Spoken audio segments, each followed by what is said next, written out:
నువ్వు ఇచ్చే కానుక కావచ్చు, నువ్వు చెప్పే సాక్ష్యం కావచ్చు, నువ్వు చేసే ప్రార్థన కావచ్చు, దేవునికి మహిమ తెచ్చిపెట్టేదానిలా ఉండాలి తప్ప పనికిమాలిన బతుకుల నుంచి, పనికిమాలిన హృదయం నుంచి చేసేటువంటి అర్పణలో, కానుకలు, ప్రార్థనలో దేవుడికి మాలిన్యాన్ని అంటించేదల్లా ఉంటుంది.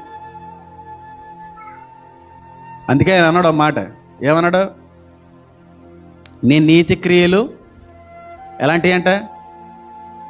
ఎలాంటి వస్త్రం? మురికి గుడ్డలో. ఎందుకు? నీతి చేసాం, పని చేసాం, ప్రార్థన చేసాం, అన్నీ మంచి పనులే చేస్తున్నాం, కానీ హృదయం బాగలేదు కాబట్టి అన్నీ కూడా మురికి గుడ్డలా ఉన్నాయి. హృదయం బాగుంటే ప్రార్థన అంగీకరించబడదు.